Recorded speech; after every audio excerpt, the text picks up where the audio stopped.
जय हिंद एवरीवन, कैसे हो? आई होप सभी लोग बढ़िया होंगे। तो जैसा कि हम लोगों का फिफ्थ सेकंड की सीरीज़ के ऊपर वीडियो चल रहा था कि तैयारी कैसे करें, ऑनलाइन करें, ऑफलाइन करें, तो उसके रिकॉर्डिंग मैंने आपको वीडियो बना दिया था उसके रिगार्डिंग कि आपको क्या कैसे करना है। फिर भी अगर आपको डाउट लगता है कि नहीं मैं ऑफलाइन जाना चाहता हूँ, तो आप वो आपकी पर्सनल चॉइस है, आप ऑफलाइन जा सकते हैं। बाकी जीडी कुछ इतना बड़ा वो नहीं होता है जितना आप लोग सोचते हैं। एसएसबी लाइक एसएसबी की तरीके कि वहाँ पे कैसे क्या होगा, इतना इंग्लिश में बोलना पड़ेगा भाई, तो ऐसा कुछ नहीं होता है। चीज़ें बिल्कुल नॉर्मल हैं अगर आप उनको अच्छे से समझ के चलते हैं, ठीक है।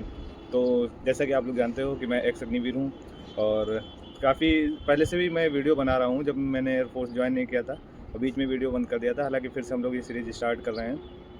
तो सबसे पहले आज हम लोग बात करेंगे इंट्रो के ऊपर।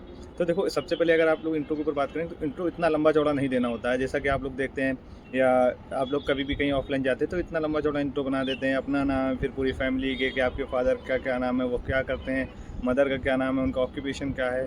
तो ये सब ऐसा इतना लंबा चौड़ा आपको इंट्रो बनाने की ज़रूरत नहीं होती। इंट्रो में लिमिटेड चीज़ें होना चाहिए और इंट्रो खासकर अपना अलग इंट्रो हो तो वो ज़्यादा अच्छा रहता है, ना कि किसी के इंट्रो को कॉपी करना बार बार, ठीक है।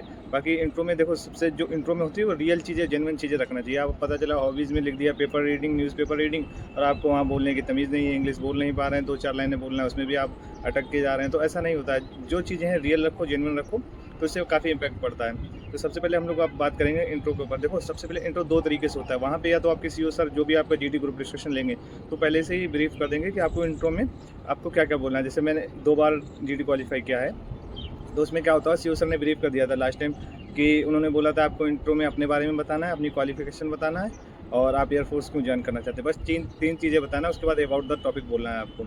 तो क्योंकि इंट्रो और अबाउट द टॉपिक के लिए 1 मिनट का अप्रॉक्स टाइम मिलता है सबको, तो उसमें आपको इंट्रो भी देना होता है, अबाउट द टॉपिक। तो मैक्सिमम ये होता है कि अबाउट द टॉपिक जितना बोलोगे तो आपका वहाँ पे अच्छा इंपैक्ट पड़ता है, ठीक है। तो इसी के साथ साथ, और अगर आपने मान लो आपने अगर उन्होंने लिमिटेड चीज़ें बता दी कितनी चीज़ें बोलना है, फिर भी आप अपना इंट्रो रट्टा मारे हुए हो, आप सीधे वहीं बोले जा रहे हो, 40 सेकंड में इंट्रो खत्म किया, फिर 20 सेकंड अबाउट द टॉपिक बोल रहा है, तो उससे फिर आपका नेगेटिव इंपैक्ट पड़ता है कि ऑलरेडी आपको गाइड कर दिया गया कि इन चीज़ों को इंट्रो देना है, फिर भी आप रटे हुए इंट्रो को वहाँ पे बोल रहे हैं, तो इससे काफ़ी ज़्यादा फ़र्क पड़ता है। तो मेरे हिसाब से इंट्रो में आपको क्या रखना है, देखो, मैं इंट्रो का जो मेरा फॉर्मेट था, मैं आपको उस फॉर्मेट को अपने टेलीग्राम चैनल पे अवेलेबल करा दूंगा, ठीक है। तो आप उसमें अपना ऐड करके बना सकते हैं, ठीक है। बाकी आप अपनी हॉबीज़ अपने अकॉर्डिंग रखिए, जो चीज़ें रियल हों, ठीक है, ना कि किसी और की कॉपी कीजिए। जैसे आप अपने बारे में लिखिए, अपनी क्वालिफिकेशन लिखिए, ठीक है, आप कहाँ से बिलोंग करते हैं, 3-4 चीज़ें होती हैं, ज़्यादा नहीं रखना। देखो, आप अपने बारे में, आप कहाँ से बिलोंग करते हैं, आपकी क्वालिफिकेशन क्या है, ठीक है। आप अपने हॉबीज़ मेंशन कर सकते हैं, मे भी इतना कोई ज़रूरी नहीं है, लेकिन और अपना लास्ट पॉइंट कि व्हाई डू यू वांट, क्यों ज्वाइन करना चाहते हैं, इसके ऊपर एक लाइन बढ़िया सी सिंपल सी रख सकते हैं। तो उसका मेरे पास एक पैटर्न टाइप का है, मैं जिस तरीके से मैंने तैयार किया था, तो मैं अपने टेलीग्राम चैनल पे आपको वो अवेलेबल करा दूँगा। तो जीडी के लिए आपको अभी से डिसाइड कर लेना है कि आपको ऑफलाइन जाना है या ऑनलाइन, क्योंकि बीच-बीच में आपको डाइवर्ट होंगे तो आपको बहुत ज़्यादा दिक्कतें होंगी। और जीडी के लिए हम लोग एक नया मेंबरशिप प्लान बनाने की सोच रहे हैं। अगर आप लोग एग्री करते हैं, ठीक है, अगर हमको 20 से 25 मेंबर मिलते हैं तो हम उनका मेंबरशिप प्लान बनाएंगे, जिसकी नॉमिनल सी फीस रखेंगे, हम लोग ज़्यादा नहीं रखेंगे, लेकिन उसमें आपकी फाइनल मेडिकल ज्वाइनिंग तक की फुल गाइडेंस मिलेगी। और आप जानते हैं कि ऑलरेडी मैं सिलेक्टेड हूँ, तो मुझे पूरा प्रोसेस पता है, यहाँ से लेके आपका एएससी से लेके बेलागावी तक, ठीक है, कि कैसे क्या क्या चीज़ें होती हैं, डॉक्यूमेंटेशन से लेके मेडिकल, हर चीज़ के बारे में नॉलेज है। तो ठीक है, तो इसके ऊपर हम लोग अभी अपनी सीरीज स्टार्ट करेंगे। अगर आप लोग एग्री करते हैं, 10 से 15 जेन्युइन बंदे मिलते हैं जो बोलते हैं नहीं मैं मतलब इस मेंबरशिप में आना चाहता हूँ, ठीक, प्रीमियम मेंबरशिप लेना चाहता हूँ, तभी हम लोग इस सीरीज़ को स्टार्ट करेंगे। अदरवाइज़ फिर हम लोग जिस तरीके से वीडियो बना के आपकी थोड़ी थोड़ी हेल्प करते रहेंगे, क्योंकि प्रॉपर टाइम की वजह से, लैक ऑफ टाइम की वजह से इतना टाइम नहीं मिल पाता। मैं भी अपनी पढ़ाई कंटिन्यू कर रहा हूँ, तो इस वजह से।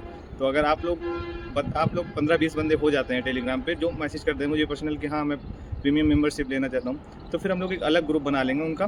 फिर आपको कोई भी डाउट होगा, छोटा सा भी छोटा डाउट होगा कि इस चीज़ में दिक्कत है, मेडिकल में इस पॉइंट में दिक्कत आ रही है, जीडी में इस चीज़ में दिक्कत आ रही है, रनिंग, पुशअप, स्क्वाट, सिटअप्स के पोस्चर क्या है, नहीं हो रहा है, स्टेमिना कैसे बनाना है रनिंग में, सारी चीज़ें ए टू जेड जितने भी डाउट है, फिर उसकी जिम्मेदारी हमारी हो जाती है कि हमको आपको कैसे गाइड करना है, ठीक है। तो आप इस बात के लिए श्योर रहिए कि अगर आप मेरी गाइडेंस में हैं तो मैक्सिमम 99% चांस है आपको जीडी वगैरह में तो बिल्कुल से ही आउट नहीं होने देंगे, ठीक है। तो इस वजह से आप लोग अगर चाहते हैं तो प्रीमियम मेंबरशिप लेना, तो आप लोग डीएम जरूर करें टेलीग्राम ज्वाइन करके, ठीक है। और नहीं तो फिर अदरवाइज अगर बंदे नहीं होते हैं तो फिर हम लोग ऐसे ही अपनी सीरीज कंटिन्यू करते रहेंगे, लेकिन आपको हेल्प जरूर करते रहेंगे। और पीडीएफ टेलीग्राम पे अपनी अवेलेबल है जीडी टॉपिक्स की।